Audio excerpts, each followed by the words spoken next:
Mwari vachitibatsira tinotenda Mwari panguva ino. Regai titende Mwari tichishare zvakare shoko raMwari from the book of Daniel chapter 11 verse number 32. Daniel anotaura pamusoro pezvinhu zvichaitika kumberi kana kuti zvaizouya kumberi kana kuti aiprofita pamusoro pezvinhu zvichararamiwa mazuva edu. So Daniel 11:32 says, but they that know their God, they that know their God shall be strong and they shall do exploits. So Daniel ari kuacknowledge kuti vanoziva Mwari wavo vachava nesimba and they shall do exploits. Vachaita mabasa makuru. So dai Mwari vatitira zvakanaka. So Daniel is not saying they shall speak about exploits. They shall discuss about exploits, but they shall do exploits. So we are living in a generation yakaiswa potential muvanhu yekuti vaite mabasa makuru, because chaiita a stumbling block kana kuti the stumbling block yakanga iripo yakanga iri ichikanganisa the relationship between God and men yakaitwa dealt with. Jesu paakadeura ropa rake akati it is finished, and Isaiah chiprofita anoti he was wounded for our transgression, he was bruised for our iniquities, the chastisement of our peace was upon him, and by his stripes we are healed. That is Isaiah chapter 53 verse number 5. So now Daniel is saying, but they that know their God, they that know their God.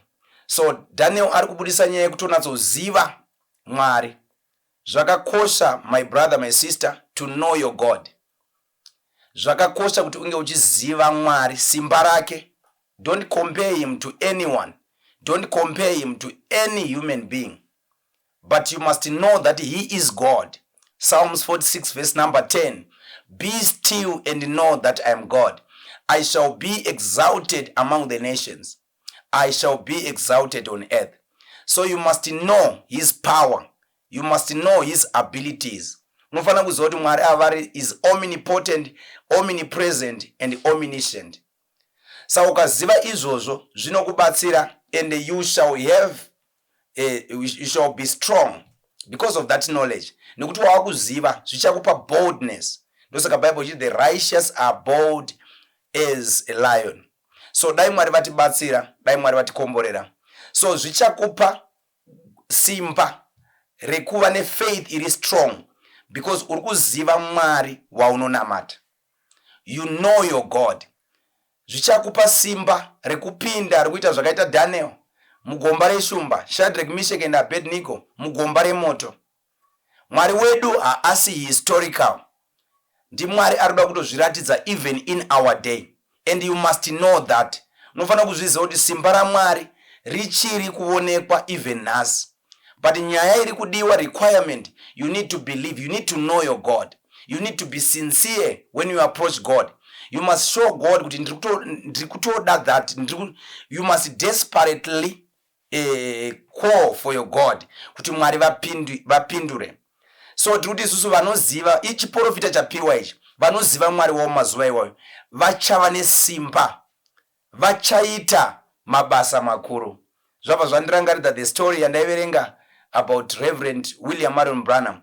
Ndichiona there was a woman akauya akanga asina akadyiwa mino yese necancer, and he prayed for that lady, and after some time the nose was restored back, not only healed, but the nose was restored back to normal.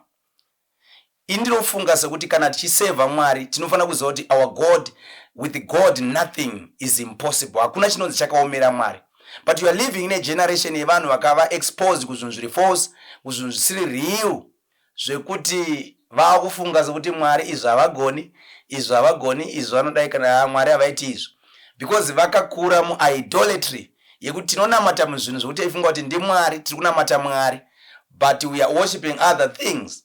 But rega ndikutaurire Daniel 11:32, they that know their God shall be strong and they shall do exploits. And the Bible nobudisa kuti all things are possible. Nothing shall be impossible with God. Hapana chingazonzi chakaomera Mwari. Nothing is hard for God. So zvauri kuda iwewe panguva ino, you need to believe God and you need to know these prophecies. Then you believe God, you be sincere, and you are going to see things happening. Saka kana munhu anga asina mhino aigona kudzokera.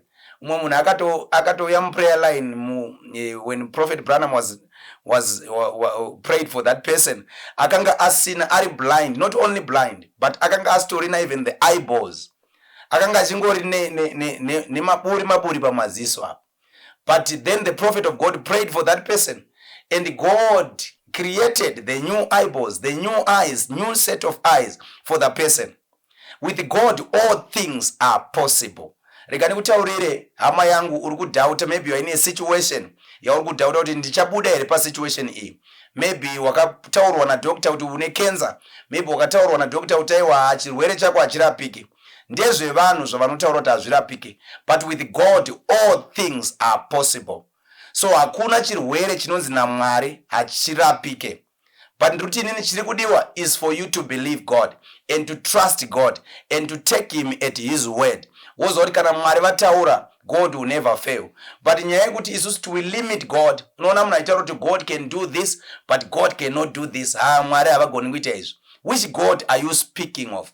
Uri kutaura Mwari vapi vauri kutaura nezvavo? Are you speaking of the creator of the universe? Iye akasika zvese, everything. Ndiye here uri kuti hagoni kuita zvauri kutaura. But tutaura nyaya yekuti hakuna chinonzi chakaomera Mwari. Dai Mwari vatitira zvakanaka. So as I'm concluding, I just want to say, you must know your God. They that know their God shall be strong. They that know their God shall be strong.